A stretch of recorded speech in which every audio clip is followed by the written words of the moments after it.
كريم هدي أنا نركيغو ليكو غفولدين هدي أنا نركيغو قبل ما تسولدين سومو عليكم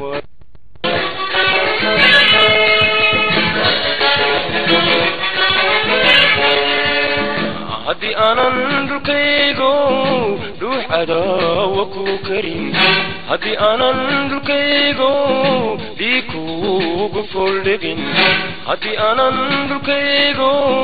قبل ما تسولدين سومو عليكم أدلن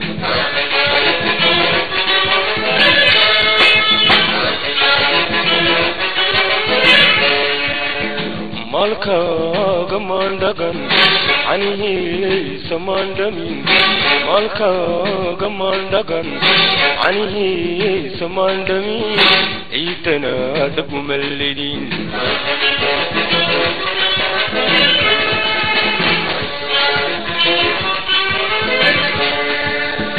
مالكا غمان دغن عني سمان دمين مالكا غمان دغن عني سمان دمين ايدنا دب ملدين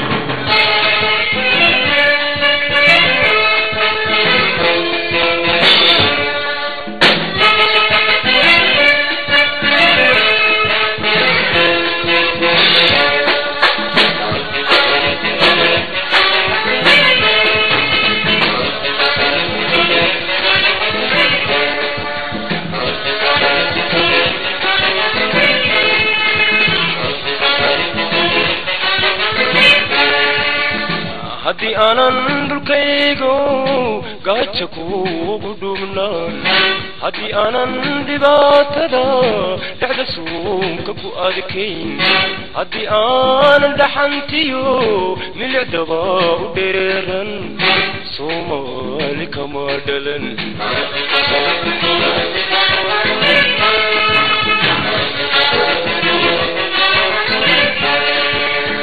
هدي أنا نركيغو قاتشكو قدومنان هدي أنا ندبات دا دعد سومك فؤادكين هدي أنا دحنتيو من العدبا ودريرن سومالك مادلن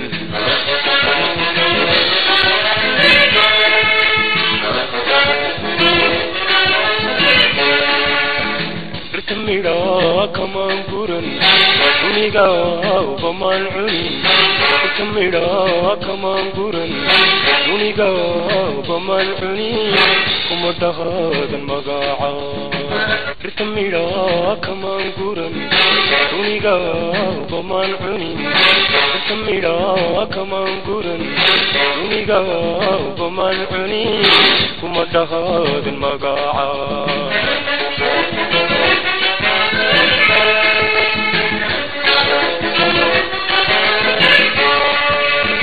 مالكا غمان دغن عني سمان دمين مالكا غمان دغن عني سمان دمين ايتنا دب ملدين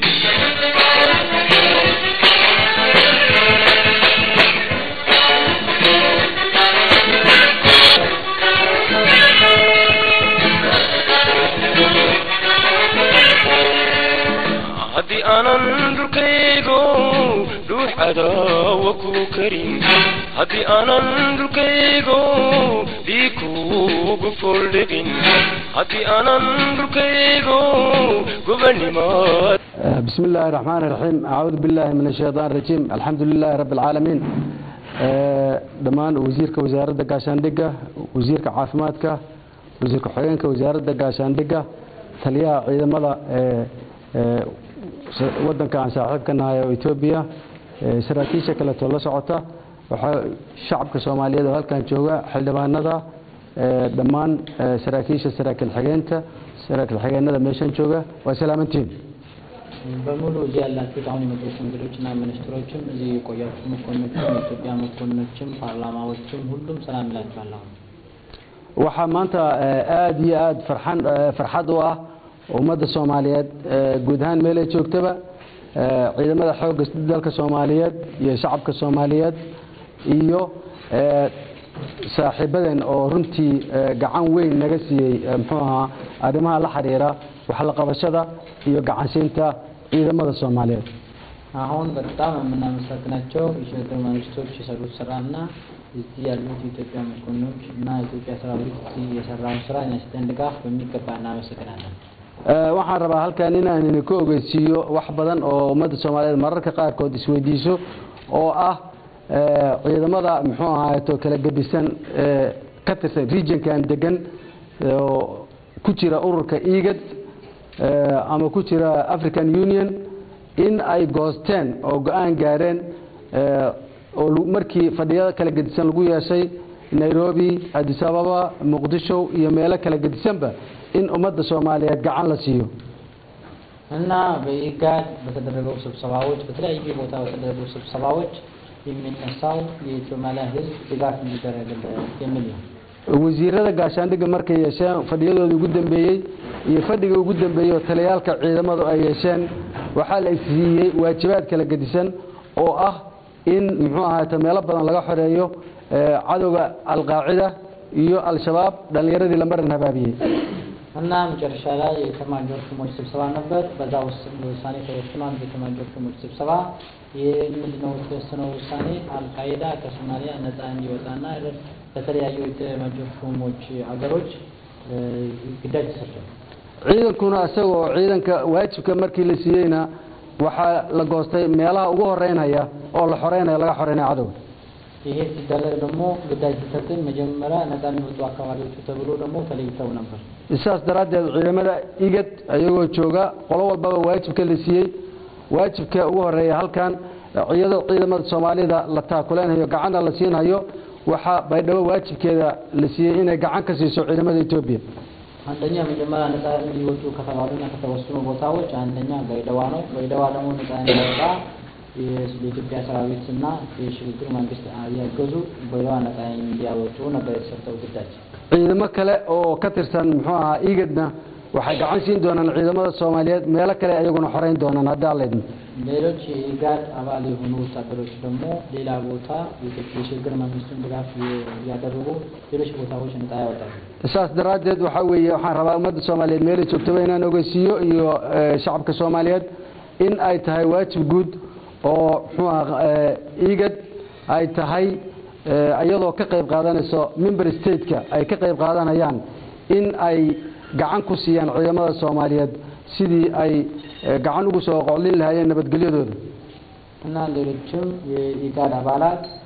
ሶማሊያ ሽግግር መንግስትን ድጋፍ እንዲሰጧቸውና እነሱም ነፃ በማውጣቱ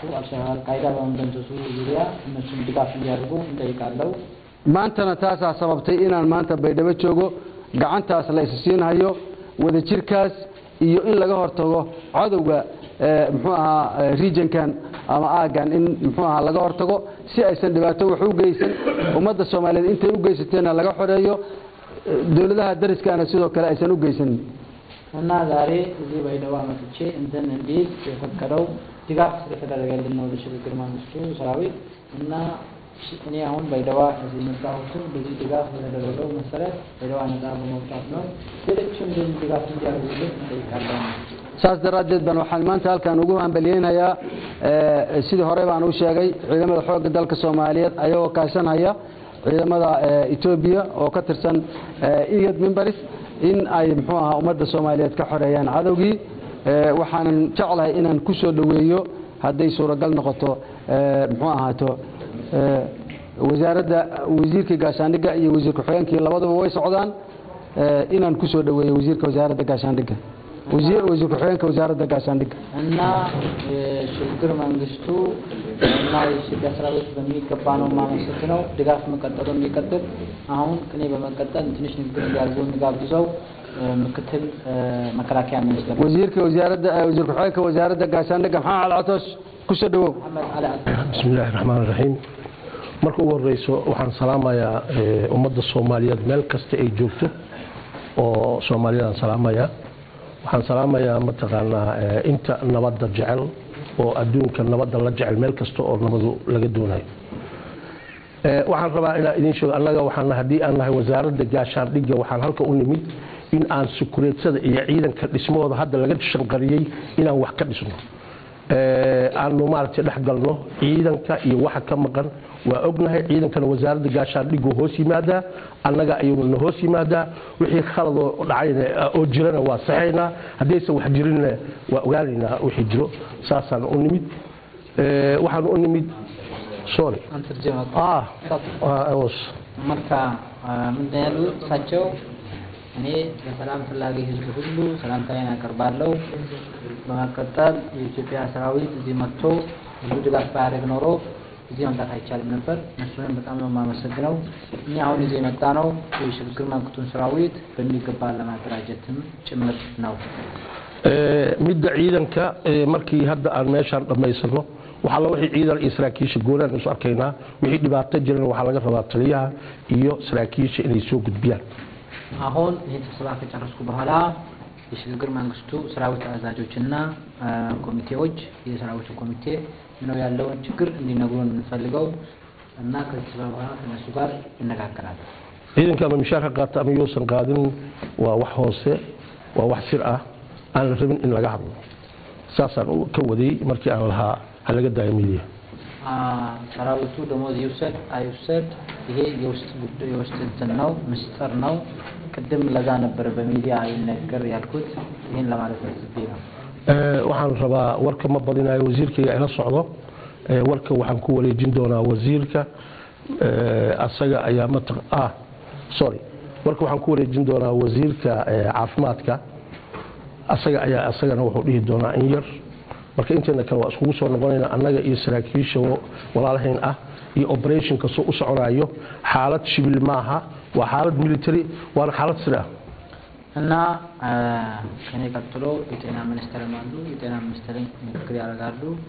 አሁን ከኢትዮጵያ መኮንኖች ጋር ለብቻ እንነጋገራለን ከኢትዮጵያ አመራሮች ጋር ማለት ነው ለብቻ እንነጋገራለን ኦፕሬሽኑ እንዴት እንደምናካሄድ ይሄ የሚሊተሪ ጉዳይ ነው ምስጢርም ነው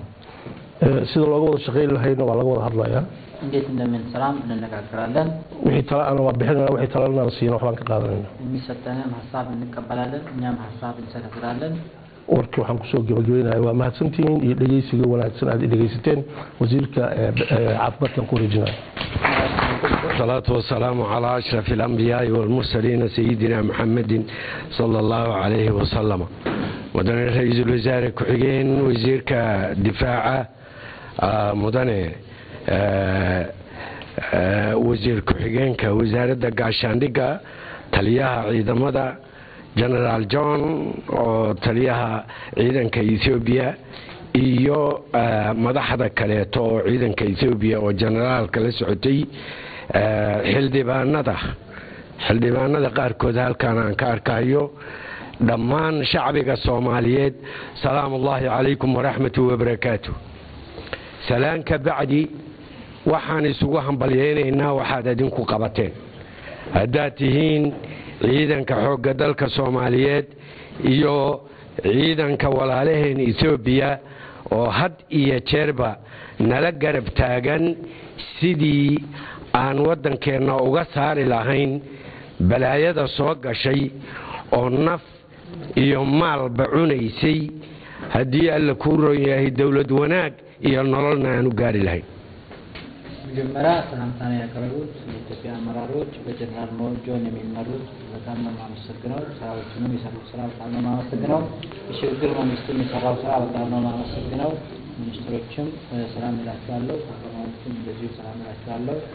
አሁን ይሄ ጠላት በጣም መጥፎ ጠላት ነው የሚመድል ጠላት ነው أنا هذا الكوديرانين وعندنا يا إنا نحصه sida General John noo sheegay iyo madaxdii kalaba shacbiga Soomaaliyeed oo baydhabo iyo baay iyo dhulkan la xoreeyay jooga way yara shakisan yihiin waxay ka shakisan yihiin in ciidanku inta gadaal u laabto balaayadii ay ku soo laabato marka taa waxaan leeyahay ilaahay idankii dhici mayso adinkana waxa shacbiga Soomaaliyeed leedinkaga baahan yahay inaad gacan siisaan ciidamada iskana dhicisaan ibtiladii Allah idinka saaray ጀነራሉ እንዳሉት የአካባቢ ህዝብ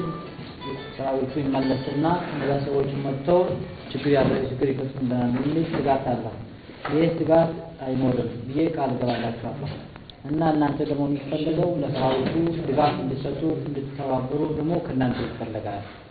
sida xaqiiqada waxa aad hesheen waa gobonimo iyo xornimo kuma laaban kadhaan gumaysi dil dhac akhlaaq xumo iyo dulligii ay idinku hayeen marka arrintaa idinkuba waa farantii እና እንደምታሁን ነፃነት ያገኛችሁት ወደ ጦር ኑሮ ነው የምትኖሩት ነፃነት አግኝታችኋል። አሁን ደግሞ ተመልሳችሁ ወደዛ መግባት እንደማትፈልጉ አውቃለሁ። ስለዚህ አብረን እንስራ ነው። markaan xagga caafimaadka u soo laabto haatan waxaan wadnaa daawo emergency ah taasoo aan filayo inay u qaybsamayso cisbitaalka oo dadka caadiga ah iyo ciidamada intaas muddo dheer dhici mayso laakiin markaan haatana dhibka haya oo daawo la'aanta waa ay ka dabcinaysaa እና አሁን መድኃኒት ይዘን መጥተናል። ያ መድኃኒት ለሆስፒታሉና ለሰራዊቱ የሚሰጥ ነው። ለብዙ ጊዜ የሚጠቅም ሳይሆን አሁን ላለው ለኢመርጀንሲ ጉዳይ የሚጠቅም ነው። waxaan ku talagalay si joogto ah oo ama 15 beri ah ama bil walba ah cisbitaalka iyo ambulatoriyooyinka kaleeto oo magaaladan iyo inta u dhowba ah in aan u soo dhiibno daawo iyo qalab wixii ay u baahan yihiin ilaahidankii لا أفرامست كان يهل بأفرامست كان جيوس لا سبالنا لجا كواري نواريوش ياسفل لكاتشو مدهانت من لك على نبدها بكفكرة وعن كالتو كنت لقلي مشروع عافمات كدايعتركة إن أن أسل إنه هدبا ماشي لحريي وأي وهو الرئيسو مقال ما حدا بيدبو يدق موين كي سكالو الحرين أيو إلهينك ሌላው ደግሞ አንዳንድ የመልሶ ማቋቋም ስራዎች አንዳንድ የሚሰሩ የልማት የመልሶ ማቋቋም የልማት ስራዎች ነፃ ከወጡ አካባቢዎች ነው ቅድሚያ የምንሰጠው። አሁን ደግሞ ወደዚህ ባይደዋና አካባቢዋ ነፃ የሚወጡ አካባቢዎችን እንደዚህ መልሶ የማቋቋም ፕሮግራሞች ወደዚህ እናዞራለን። si maamul caafimaadna ilaahay idankiis waa aan u hagaajinayna አስተዳደሩም ልክ እንደ መድኃኒት እናስተካክላለን። መድኃኒቱ አስተዳደሩ ጭምር ይጠቅማል ያስተካክላል። waxaan hadalkayga ku soo gaabinayaa waxaan u mahad celinayaa ciidamada xoogga dalka Soomaaliyeed iyo ciidamada walaalaheena Itoobiya oo had iyo jeerba kaalmeeya wadanka Soomaaliya sidoo cagiisa isugu taagi lahaa u soo laaban lahaa dawladdu uga dhalan lahayd iyo dhammaan shacbiga Soomaaliyeed oo ay ugu horeeyaan xildhibaanada halka ka soo dagaalamay oo ilaahay ku guuleeyay inay xoreeyaan wadanka. Wassalaamu alaykum wa rahmatullahi wa barakatuh. Bismillahir rahmanir rahim. Assalamu alaykum. Runtii maanta waa maalin qaali ah aadna qiimaheeda la qiyaasi karin inaan maanta magaalada Baydhabo aan nimaano iyadoo xor ah gacanta xoogga dalka Soomaaliyeed iyo walaalahood ay caawiyeen Ethiopia aanu nimaano runtii sharaf weyn bay noo tahay waanan ku faraxsanahay. waxaan doonayaa marka hore inaan salaanta kaga bilaabo runtii wasiirada meesha jooga wasiirka caafimaadka wasiirka difaaca ku-xigeenka difaaca taliyaha xoogga dalka Soomaaliyeed taliyaha ciidamada Ethiopia iyo saraakiisha Soomaaliyeed generalka halkan jooga runtii ku xoreeyay Baydhabo dhawaanna insha Allah aan rajeynayno inta ka hadhay regionka inay xoreeyaan oo shaki ku jirin እና ዛሬ በጣም ደስተኛ ነኝ። ባይደዋ መተን እንደዚህ መነጋገራችን በጣም ደስተኛ ነኝ። መጀመሪያ እዚህ ያሉት ሚኒስትሮችን አመሰግናለሁ፣ እነሱንም ሰላምናለሁ። የኢትዮጵያ መከላከያ አመራሮችን በጆን የሚመራውን ሰራዊት ምስጋና ማቅረብ ፈልጋለሁ። እንደዚሁ በሽግግር መንግስቱ በጀነራሉ የሚመራውትም እነሱንም ምስጋና አቀርባለሁ። አሁን እዚህ መጥቼ ከእናንተ ጋር ለመነጋገር ዛሬ በጣም ደስተኛ ነኝ። runtii mid baan doonayaa inaan ka hadlo intaan u dhicin mushkiladda xagga shacabka iyo waxa laga doonayo. waxaan doonayaa inay Soomaaliya ogaato maanta dal kaligii nabad ku noolaan kara ma jirto haddaanu jiiraankiisa la heshiinin nabad kala noolaana cilaaqaad wanaagsan la samaysanin. እኔ ወደ ሌላ ከመሄዴ ፊት መጀመሪያ መናገር የምፈልገው አንድ ሀገር ከጎረቤቱ ጋር በረንብ ካልተስማማና ጎረቤቱ ሰላም ካልሆነ ከጎረቤቱ ጋር ጥሩ ግንኙነት ካልፈጠረ ብቻውን ሰላም ሊሆን አይችልም። marka waa nagu waajib waana ku khasbannahay inaan walaalaheen jaarka la nahay ay nabad kala noolaano iscaawino ka wada tashano wixii dan u ah labada ummadood ee wada degan wixii ka hor imanayana iyadoo la iskaashanay laga hortago እና ከወንድሞቻችን ጋር መተባበር መነጋገር ጥሩ ግንኙነት መፍጠር ማገዝ መተባበር ከመጥፎ ነገር ሲመጣ ደግሞ አንድ ላይ ሆኖ መዋጋት ግድ ነው marka maanta waxa weeye ilaahay wuxuu fursad weyn buu ina siiyay oo ah in cadowgii laga saaray magaaladii Baydhabo taas waxay keenaysaa marka in la kala taas waa batii waxaan qabaa anigu imaka sahalneed labada shaqadu waxay imanaysaa marka meel magaalo la xoreeyo maxaa la sameyn karaa አሁን ከተማው ነፃ ወጥቷል በሀገር ፈቃድም ነፃ ወጥቷል ብዙ ችግርም ተደርጎ ከተማው ነፃ ወጥቷል አሁን ከተማው ነፃ ከወጣ በኋላ ደግሞ ቀጣይ ምንድነው የሚሰራው ወደሚለው ከበድ ያለው ስራ ይሄ ነው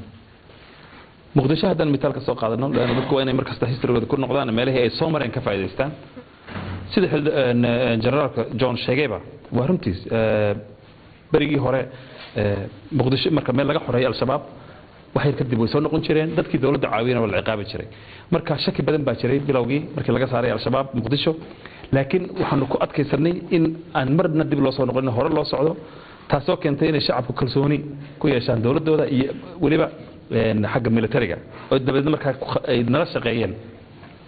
እና አሁን ከአንዳንድ ቦታዎች ልምድ መውሰድ ጥሩ ነው አሁን ጀነራል ጆን እንዳሉት ሙቃዲሾ እንደዚህ አይነት ችግር ነበር በፊት ምክንያቱም ችግር በመንግስቱ አንድ ቦታ ይቆጣጠርና ነገ ደግሞ ተመልሶ ይመጣል ተመልሶ ሲገፋ ችግር መንግስቱን የደገፉ የህዝቡ ነዋሪዎች ጋር የነበሩ ነዋሪዎች ሸባብ መጥቶ ይቀጣቸዋል ይገድላቸዋል ይገላቸዋል አሁን እንደሱ እንዳይሆን ምን ያደርግነው የተቆጣጠርናቸው ቦታ ሙቃዲሾ ወደ ኋላ መመለስ የለም ወደ ኋላ መመለስ ማለት የህዝቡን ድጋፍ ማጣት ማለት ነው ስለዚህ እዛው ላይ ሰራዊቱ እንዲቆምና ወደ ኋላ እንዳይመለስ ካደረግን በኋላ ብዙ ድጋፍ አግኝተናል ስጋቱ እንዲቀር ነገ ይሄዳሉ በሚል ነገር እንዲቀር taas marka maanta waa aragtaan magaalada Muqdisho shacabkii markayna la shaqeeyeen ayaa ka bad moodaa runtii guush inta weyn ay ka gaarsiiyeen soo gaarsiiyeen maanta magaalada wata dhisan nabadda adduunyada ku soo noqotay dadkii Soomaaliyeed hore ka tahay ku soo noqdeen dhaqaalihiina kor u kacay insha Allah waxaanu ka rajaynaynaa magaalada Baydhabo saa iyo waliba si kasi wanaagsan inay dib u soo noqoto nolosheeda ugu soo noqoto አሁን ሙቃዲሾ አውጣይታቸዋል ብዙ ለውጥ አለ ከህዝቡ ኑሮ እየሻሻለ ነው ንግዱ እየተስፋፋ ነው ሰላም እየተገኘ ነው ከበፊቱ ጥሩ መሻሻል እየታየ ነው ሙቃዲሾ ባይዳዋም እንደዚሁ እንደሚሻሻል ምንም ጥርጥር የለኝም marka maanta mas'uuliyadu waxay saaran tahay ama international community waxa nala shaqeyso jaarku waxa nala shaqeeyo laakiin maanta waxaad moodaa innaka ayaa mas'uuliyadu saaran tahay ama dawlad ahaan ama shacabka Soomaaliyeed in aynu ka sideen uga bixi lahayn dhibaatadii 20 sano soo gaadhay innaka maanta ina haysataa mas'uuliyadu fursadda aynu haysanaana waxa weeye in aynu taariikhda dhinacii fiicnaa ka galno oo ah inaynu mustaqbalka caruurteena iyo dadkeena aynu maanta taariikhii sax ah saarno እና አሁን ያንዳንዱ የዚህ አካባቢ ነዋሪ ኃላፊነት በሱ ላይ ነው ያለው ምክንያቱም አሁን ወደ ትክክለኛው መንገድ ካልሄድ ልጆቻችን የምናተርፈው ነገር ካሁኑ መወሰን ያስፈልጋል ስለዚህ በትክክለኛው መንገድ ልጆቻችን እንዲኖሩ ከተፈለገ ሁላችንም ኃላፊነታችንን መውጣት አለብን እዚህ የሚኖር ያንዳንዱ ህዝብ ኃላፊነቱን መውጣት አለበት marka waxa weeye dhibaatooyinkii aynu soo marnay aynu ogeyn waliba ugu horeysay qabiil in lagu shaqeysto in laga baxo maanta gobol kasta marka la xoreeyo waa gobollo Soomaali kamid ah Soomaaliyo dhan buu siman yahay Soomaaliyo dhan way ku farxaysaa maanta Baydhabo xorinteedu waxa weeye waa guul Soomaaliyo dhan u soo hooyatay marka waa inaan u guntanaa kulligeen waliba dadka magaalada gobolka degan waxa waajib siyaada si saaran in ay iyagu mideeyaan dadka gobolka ay dabadedna iyagu ay hormud u noqdaan nabadeyntii gobolka እና አንድ መጥፎ የሶማሌ ችግር የነበረው ጎሳ ነው አሁን ባይዳዋ ነፃ በመውጣቷ የሁሉ የሶማሌ ጎሳዎች ድል ነው ባይዳዋ የነሱ የሁሉም የሶማሌ ስለሆነች እና እዚህ አካባቢ ነዋሪ የሆናችሁ ሰዎች ሰውን አንድ አድርጉ ሌሎች ነዋሪዎችም ሌሎች ጎሳ አባላት የነበሩ ያሉትም እዚህ ያሉትም እነሱንም አንድ እንዲሆኑ ማድረግ ይገባቸዋል inshallah dawladii oo buuxda oo way imanaysaa anagu waxaan u nimay marka hore inaan xagga militariga amniga eegno xaaladda militariga may tahay amaanka magaalada iyo gobolka sidoo yahay inshallah taliye ciidanka xoogga dalka Soomaaliyeed waa nala socdaa militariga baahidooda iyo meesha loo wado waa laga wada tashanaya laakiin aanu mid ma oran lahaa maanta waxa weeye fursadda inuu haysanaa inaynu cadowgii jab وعدو مانتي وسعديه إنه القاعدة هي أيوة عديه إنه عدو الصومالية الحين وأجنبية ما أنت gacanta waa u fududeenna dadka Soomaaliyeed ay waaleen ay ka haysteen inay dadkooda ku soo noqdaan ka waantoobaan laakiin shacabka halkan degan inay gacmaha is qabsadaan walaalo noqdaan adowgana hadayna iyagu garab istaagan militariga iyo dawladooda anagu ma jabin karno ay hadayna iyagu la shaqeyn እና አሁን እኛ በወታደራዊ ጉዳይ ነው የመጣነው አካባቢ ጸጥታው እንዴት እንደሆነ ለማወቅ ነው የመጣነው ችግሩ መንግስት አባላት በሙሉ ብዙዎቹ ወደዚህ ይመጣሉ መዋቅሩ እንዳለ ወደዚህ ይመጣል ተወሰነ መዋቅር ማለት ነው ግን ደግሞ የዚህ አካባቢ ያላችሁ ሰዎች የምንነግራችሁ በፊት በተለያየ ፖለቲካ ተስበው ወደ ጠላት የገቡ ሰዎች ተመልሰው እንዲመጡ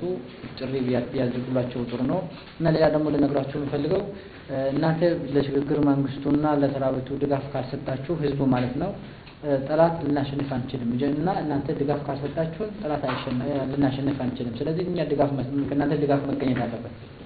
marka waxaan hadalkay ku soo dhameyn lahaa maanta waxa laga doonayaa mas'uuliyad iyo geesinimo dawladda maamul dadka maamula waliba siiba madaxda regionka ka soo jeeda inay shacabka regionka ay ku hogaamiyaan si walaaltinimo ah Soomaalinimo ah iyo waliba si ay nabad isugu iman lahaayeen walaal u noqon lahaayeen saasina dalka oo dhan markaas soo xidmaya marka maanta anagu hadaan nahay militarigi wata magaalada la xoreeyay gobolka inta kalena waa la xoreyn sanadin idima mushkilad taasu waxaan qabaaba anigu waa tabasiidka haween waxa weeye inaynan dib ugu noqonin qaski iyo dhibaatadii Soomaaliya soo gaadhay ee asaaska u ahayd qabiil ee dabadna lagu dhumaaleysanayo diin aan anagu aqoonin oo Soomaaliya ayna haysan jirin maanta fursad baynu haysanaa inaan hidaha iyo dhaqankeennii diinteena aynu naqaanay dadnimadeennii Soomaalinimadii iyo calankii baan soo celinno sida kaliya ay ku soo noqonaysa waxa weeye oday dhaqameedyada oo madaxda ah reeraha regionka degan in ay dadkooda mideeyaan in siyaasiyiinta dawladda ugu jirta regionka inay dadkooda mideeyaan in mas'uuliyiinta dawladda oo annagoo ka mid nahay inay hogaamiyaan dadkooda midnimo iyo Soomaalinimo ku mideeyaan in region kasta marka la xoreeyo ay Soomaaliya dhan u riyaaqdo waxay u qaban karto qabato saas ma lagu gaariyo gobonnimo anu shacabka Soomaaliyeed waxaan leeyahay dhawaan insha Allah gobolada dhan way isku xidhmi laakiin maanta mas'uuliyaddu inakayna saaran hadan Soomaalinahay adduunyada dhan waa inay eegaysaa war Soomaaliyeed dad dalkooda la soo noqon kara ma yihiin mise waa dad wali aan diyaar u ahayn እና ይሄ ጠላት አልቃይዳና ኢታሊ ጊዜ ጀምሮ የዓለም ጠላት መሆኑ ራሱ ያወጀበት ሁኔታ አለ ሌላው ደግሞ እኛ አሁን እዚህ አካባቢ ተወላጅ የሆናችሁ አመራሮች ህዝቡን አንድ ማድረግ አለባችሁ እኛም ደግሞ ማድረግ የምንችለውን ሁሉ እናደርጋለን በቅርብ ጊዜ የሶማሊያ ክፍለ ሀገራት በሙሉ ነፃ ይወጣሉ እና እዚህ አካባቢ ያለው ህዝብ ደግሞ ሁሉ ኃላፊነት አለበት ምንድነው ኃላፊነቱ ከሰራዊቱና ከመንግስት ጋር ጎን መሆን አንድ ሁለተኛ ደግሞ አካባቢ ያለውን ሌላውን ጎሳ ከሱ ጎሳ ለይቶ አለማየት አንድ ማድረግ አለበት ይሄ ከተደረገ ሶማሊያ የምትታወቅበትና የምትከበርበት ባህሏና ቋንቋዋ ሀብቷ በነፃነት የመጠቀም የማውራት የመነጋገር የመስራት ይመለሳል ማለት ነው እና ባህላችንን በዚህ መልኩ ያድጋል አገራችንን በዚህ መልኩ ያድጋል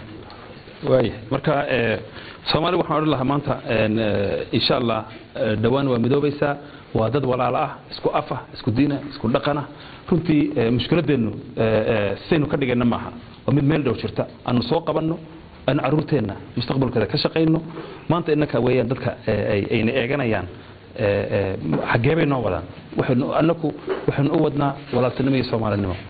inta kale ayaa la doonaya markayna shaqadu ka soo baxaan waxay dooran lahaa waa salaamantiin waan idinku mahadcelinay sida wanaagsan ee qalbiga furan noo soo dhaweyseen dadkii u soo halgamay u soo dhintay militariga xoogga dalka Soomaaliyeedna waxaan u tacsiyadeyn intii hore inta kalena waxaan leeyahay dhaawac ilaahay haydan caafiyo waxaad la qaban karno waad la qabanaynaa geesinimada aad muujiseena Soomaali oo dhan baa idinku mahadcelinaysa waana mid leedin ka filayay marka waxa weeyaan waa ku mahadsantihiin shaqada wali ma dhamaan insha Allah waxaan rajaynaynaa regionka inta hadhayna inaad xoreysaan dadka Soomaaliyeed maanta waa dadkii idinka cadawga ka cilin lahaa waa idinka aad bayna idin la jiraan idin la support galanay maanta meel kasto la maro Soomaalidu waxay ka hadlaysaa xoogga dalka Soomaaliyeed iyo geesinimada uu muujiyay marka aad baan idinku mahadcelinaynaa anagu salaan diiran idinka wada madaxweynaheena ra'iisul wasaarihiina baarlamaanka shacabka Soomaaliyeed meel kasta joogan waxaan leenahay waa mahadsantihiin ilaahayna haydin guuleeyo dhawaanna waxaan rajaynaynaa idinkoo calanka kor u sida in Soomaaliland isqabsato salaamu calaykum wa rahmatullah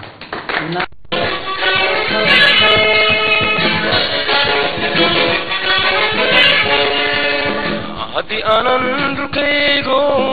روح عداوكو كريم هدي أنا ندركيغو ديكو قفل دقين هدي أنا ندركيغو قبلني ماذا سولدعين سومالي كما دلن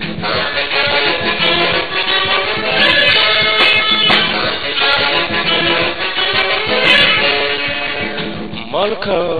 كمان دقن عني سمان دمين مالكا كمان دقن عني سمان دمين عيدنا دب ملدين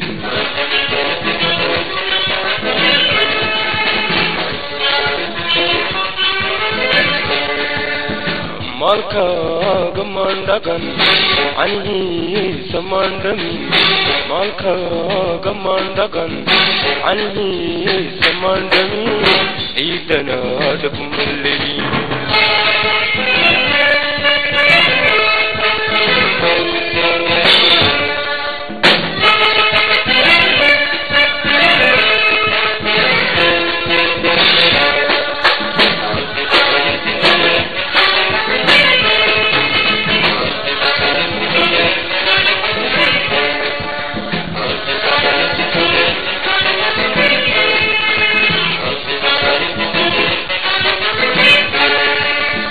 هدي أنا ندركيغو قايتشكو قدومنان هدي أنا ندباتدا دعد سومك فؤادكين هدي أنا دحنتيو من الدواء ودريرن سومالي كما دلن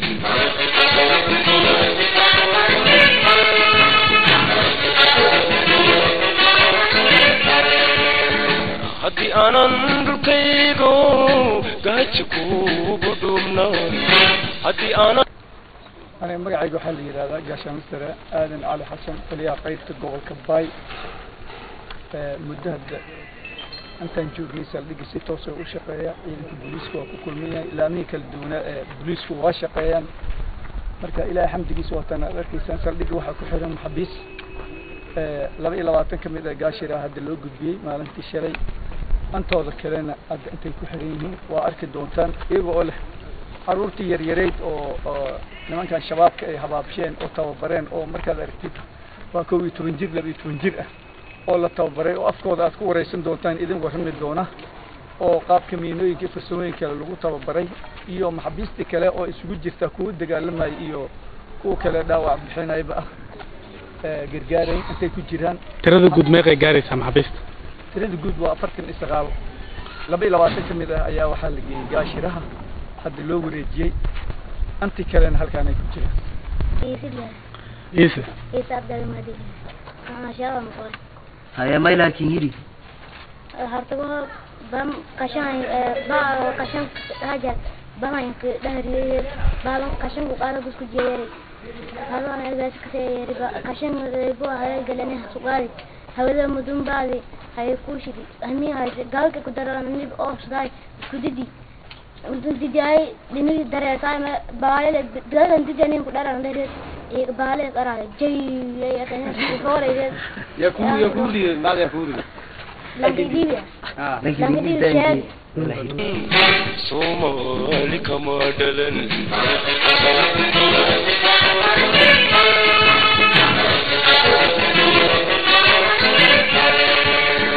هدي أنا ندركيغو قايتشكو قدومنان هدي أنا ندباتدا دعد سومك فؤادكين هدي أنا دحنتيو من الدواء ودريرن سومالي كما دلن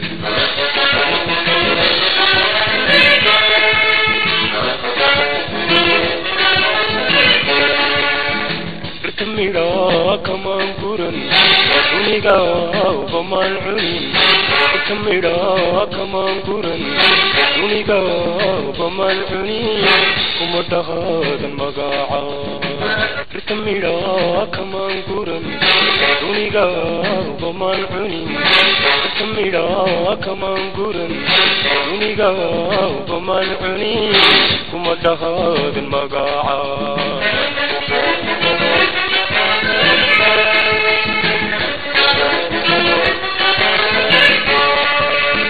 مالكا كمان دقن عليه سمان دمي مالكا كمان دقن عليه سمان دمي عيدنا تقوم الليل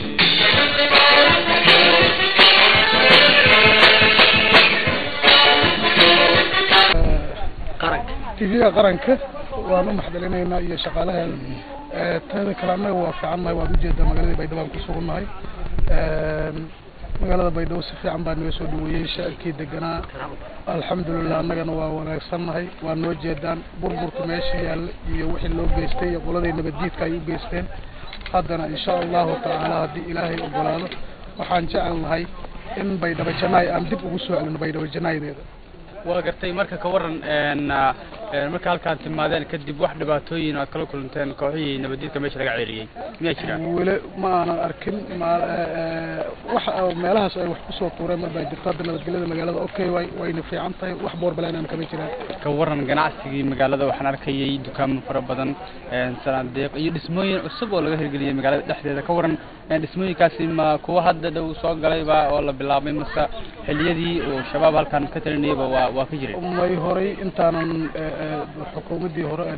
Abdullahi Yusuf markii hadba dhismooyinkaas xilligaas ay ahaayeen haddeertaan waad u jeedaan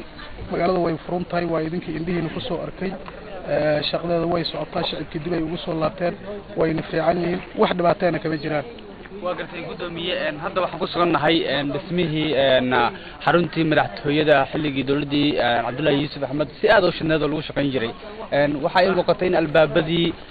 كاركود أما داقبيه لن أي مكيهين يا بحثي لمن كان نبديتك مقالة مركان كتجين طلع يهد والأوجه لمن كان نبديتك يا كشقيين يجانا كقاب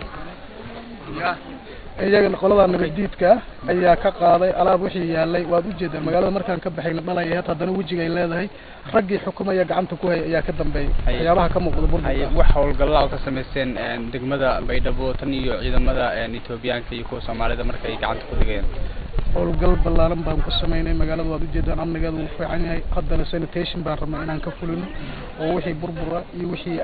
agaf ay ka tageen nimankaasi inaan magaalada aan ka hagaajino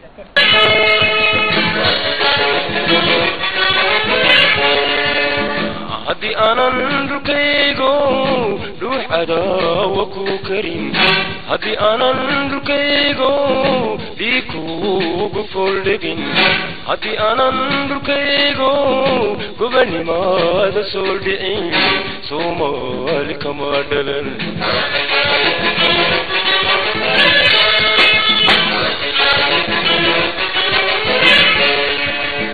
مالكا كمان دقن عنه سمان دمي مالكا كمان دقن عنه سمان دمي عيدنا تقوم الليل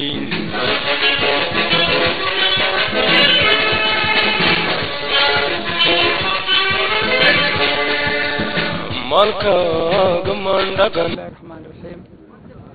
وفدي maanta wuxuu soo gaaray magaalada Baydhabo baarihii barqadii 12 waxaan hogaaminayay ra'iisul wasaare ku ahna wasiirka difaaca Mr. Hussein Arab waxa uu helayay Dr. Abdulaziz Sheikh Yusuf wasiirka caafimaadka sidoo kale wasiirka shaandhiga General Maxamed Ali Atoosh taliyaha ciidamada qalabka Soomaaliyeed iyo Sheikh Abdulqaadir Sheikh Ali Miini runtii de wafdiga socdaalkoodana waxa ugu muhiimsanaa maadaama nimanka argagixisada ahaa oo international touristiga ahaa laga qabtay magaalada Baydhabo arbacadii la soo dhaafay runtii waqti munaasaba ay soo gaareen magaalada Baydhabo si ay u arkaan dhibaatada ay shacabka ku hayeen nimankaas argagixisada caalamiga ayna u ogaadaan baahida guud ee shacabka maaragtay Soomaaliyeed ee ku nool magaalada Baydhabo iyo nawaaxiga waxay gudoomiye waxa sharaxaad laga dhigtaa markii aad soo gaarteen magaalada Baydhabo oo xaruntii gobolka Baaya maxaa caqabadaha oo dadka kala kulanteen maxay idin sheegeen in shabaab ku haysteen ganacsiga waxa la sheegay magaalada sida hore uusan ahayn maxaa caqabada hortaagan runtii waxaad moodaa dadku ma ogtahay muddo dhowr 3 sano wax ka badan ay shabaab gobolada koonfureed haysteen maskaxda ay dadka bedeleen oo propaganda iyo been ay dadku haysteen ma jirin wax caqabadana soo gaaray inay caqabad jirta iska daayeen laga soo bilaabo duleedka magaalada Luuq meesha la yiraahdo Kureedka ilaa iyo degmada Baydhabo intaan soo gaarnay dadweynaha waxay ku faraxsanaayeen socdaalkeena waxay noo soo dhaweynayeen si aan caadi ahayn oo waliba maartay aad u wanaagsan shacabku nool magaalada Baydhabo waxay ahaayeen intii annaga aanan ka tagin halkan 3 sano ka hor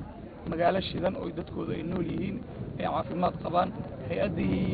UN-ka iyo kuwa qaram kuwa internationalka iyo kuwa local NGO ay joogaan runtii si weyn ayna dadku noo soo dhaweyn wax caqabada kala ma kulmin waa ay jireen dad la argixisada ay argixiyeen way been u sheegeen ay yiraahdeen haday yimaadeen ciidamada dawladda ku gaarka waxaa la idin ka dhigayaa dad al-shabaab wal qaacida waa la idin leynay oo cabsanayay taas markii inay saddecan ay ogaadeen dib ayaa magaalada loogu soo noqday ganacsigii adeegga bulshadana si weyn ayaa loo furay